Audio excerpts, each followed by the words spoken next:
All right, guys. This is an interview that we are going to have with Bikram's owner, Josh Bureau. My name is Ben Trache, and we're going to be asking him a few questions about yoga itself and things that we're going to, the common questions of the general public. So the first one, the main question that we commonly get is what is yoga and how does Bikram fit into that? Yeah, well, thanks for the interview, Ben. The word yoga actually means union. And it's important to differentiate that in North America, the word yoga is kind of synonymous with hatha yoga, which just means physical yoga. So when we normally think of yoga, we think of yoga postures, whereas yoga is a larger scale philosophy of life. So specifically, we're talking about physical yoga, of course. And so anytime you're doing a yoga posture, you're actually doing hatha yoga. And Bikram yoga is a traditional form. It's one of the few traditional lineages left. It comes from Calcutta, India. And it's based out of yoga hospitals. So the design and the idea behind a Bikram yoga practice is to create health in the body, which is a little bit different than fitness. You do have a fitness component to it, of course, and fitness does create health as well, but they're not exactly the same thing. So the ultimate goal from doing the Bikram yoga practice is to maintain the body in a very natural condition, and if it's not in that condition, return it to that condition again. Okay, right on. So you kind of already talked about some of the benefits of yoga with that last one, but what are the major benefits that you receive from yoga? Yeah, I mean, people come to a yoga practice for a myriad of different reasons, and you can think of it like this. If you go to the doctor and you get a prescription, very often for a lot of ailments you would get penicillin, and it works for a lot of different things. So a traditional yoga practice like Bikram yoga works kind of like penicillin does, in that it treats a lot of different things in the body. You can come for weight loss, come for general flexibility, gaining strength, focus of the mind, meditative aspect. But the base principle is that it's going to realign the entire body. So we're using the body to manipulate itself into proper alignment. So we get a lot of people coming because they have bad knees, surgery, old injuries, sore backs, slip discs, things like this, and that's where it can be incredibly powerful, because if you are overweight, middle-aged with a slip disc in your back and an old knee injury, you're not going to go do sprint training as your fitness routine just yet. So this might be something that helps you kind of get there. Kind of like a good stepping stone, okay? Exactly. Okay, awesome. So there's a lot of good health benefits to yoga. What is kind of like the recommended dosage or times that you should come and do yoga? Yeah, when you first start anything new, you got to get used to whatever it is first. So yoga is no different that way, and especially with the heated environment, the heat is one of the best tools you're going to have to facilitate getting more out of your practice. Why is that? Just the heat warms the body up, and that way you don't have to do vigorous movement to get hot. I should mention that all traditional yoga uses heat. It's not a new thing, and this isn't something that's different. The difference is that when the room is hot, you don't have to do special movements to create heat in the body. So again, if you're injured or have chronic ailments of the body, it makes it actually more accessible. So this is one of the most beginning ways to start a good yoga practice. So back to your question though, originally, you want to try to practice as often as you can for the first short period of time. So let's say 4 or 5 days a week would be a good starting point, just till you're acclimated to the room, you know the postures, you know how it works, your body's used to doing the movements. And then past that, it depends on your personal schedule and what your other fitness level is. If you can maintain about 3 days a week, you're going to find you progress a lot, and you're maintaining a level that's going to keep your body always used to doing the movements, always used to being in the room, so you'll have an easier time.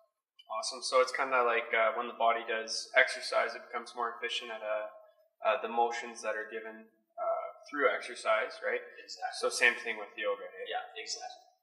Okay, just the next question. If someone isn't very flexible and they come into a yoga atmosphere looking for that flexibility, is that something that yoga can provide? I know it might seem like a silly question. No, it's actually a really good question. It's a really good question. I mean, people often just assume that yoga is just stretching. And that's true, but it's more important to differentiate. We're not just stretching, we're moving the body to the full range of motion. And that creates a lot of specific benefits doing that, of course. And so flexibility is a guaranteed change. If you come in, your flexibility is going to increase, even in a very short period of time. And with yoga postures versus just doing some stretching on the floor, you're doing it in a way that is also realigning the body, as opposed to just lengthening the muscles. So the result is that when you've gained some flexibility, it's usually a more permanent change. You've really integrated that into the core structure of the body. With yoga? With a yoga okay, practice, awesome. yeah. And that being said, you have to use your strength in a yoga practice to hold the body in a position or to manipulate it there. So it's equally a strength practice as well, but sort of in a different way than weightlifting would be. Right. Okay. So you kind of already answered the question, but how does like stretching and other types of fitness differentiate from yoga?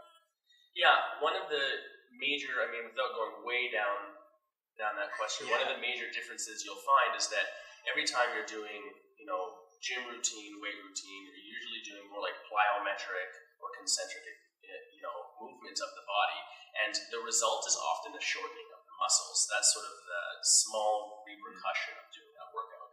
Versus in a yoga practice, we're always going to move the body to its fullest range of motion, and so you're always lengthening the muscles and then contracting them in that place. And the type of contraction we do is only isometric contraction.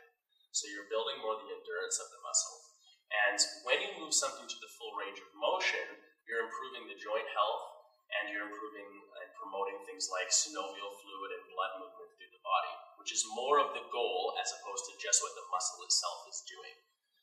So again, to create that health in the body. But the ultimate result is that you're lowering the resting resistance of the body, which means once you've done yoga and your body is moving more freely, for it to do a normal movement, it doesn't have to put in as much effort. And that's really the goal behind it. Okay, that's awesome.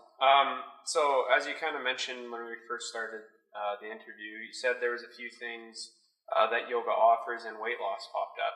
So in what aspect does yoga offer a weight loss? Yeah, one of the number one reasons people would start, especially a hot yoga practice, is to lose weight. And the thing that we always point out is that we don't have any scales in here. It's not my goal for someone to come in and see the scale go down, although that may happen. What my goal is to make sure that their body feels good and they like what they see in the mirror. And as an example, I personally, in the beginning of my practice, found that I didn't have a lot of weight change. I only changed maybe 5 pounds of weight, but my belt size went in like 3 loops. My body restructured. So it's more about body optimization. And in that way, when we're working on the systems of the body, the muscles, the tendons, the ligaments, organs, glands, everything in the internal structure as well, what people will find is they will begin to move towards a weight that's healthy for their personal body structure. If you're an ectomorphic person and you're very thin, you're going to be very thin. If you're a mesomorphic person and you're bigger, you're going to be bigger. You're not going to shed a bunch of weight in that way. We do have people that practice to gain weight as well because they're too thin, they've had some eating issues, something like that. And this helps again to get their body active positioned so that they're carrying the appropriate weight for them. Same thing, if you're overweight, that's not healthy for your body either. So we're creating an active situation in the internal organs of the body. You're going to lose weight to become the proper weight for you personally. Right. Well, that's awesome. There's a lot of good benefits on the weight loss side as well as changing your body to really fit what it should be rather than looking just for that weight loss. So that's awesome to hear. Just a last question for you. There are sometimes rumors that come with yoga practice and the strict rules that are with it. What kind of can you clarify that for us? Yeah, you bet. There's a lot of really good rumors, especially around the Bikram yoga world. So keep in mind that your Bikram yoga class is a beginning yoga class. So everything that the teacher does, and I should preface what I'm saying, that there's no rules. There's no rules to yoga. There's as far as what you can or can't do in the room. But there are some etiquette guidelines, and the purpose of them is to help a new student. The teacher's acting as if they're a mirror for you to sort of show you the truth of what's happening and to just point some things out so that you can best adjust yourself to get the most benefit out of your efforts. So a good example would be drinking water. People here, they can't drink water, you can't even drink a water bottle in, the taps here don't work. Very extreme things. And of course, we're sweating a ton, you have to stay hydrated, so drinking water is very important. But if you're distracting yourself by drinking water, as opposed to drinking because you're legitimately thirsty and you need to hydrate. Those are two separate things. So the teacher's going to point that out to you. If you're in the middle of 6 out of your 12 reps in squats, you're not going to stop to take a sip out of your water bottle. Right. You're going to finish what you're doing. So if you're in the middle of a yoga posture and you go, I'm thirsty, and you stop and you drink your water, it's the same thing. So the teacher's going to make you aware of that. So it's just like going and seeing a personal trainer. They're Exactly not going to let you stop midway through an the exercise same to grab thing. the water. And the truth is too, that's part of what you're paying for. That's a service that we're providing. Right. Because you can do a yoga video at home, but your motivation level and your etiquette level and your focus level, it's not going to be the same. So, yeah, absolutely. And that's why you're here, right? So I do want to thank you very much for the interview. Again, guys, this is Josh Biro with Bikram Yoga Red Deer, Alberta. And we'll come back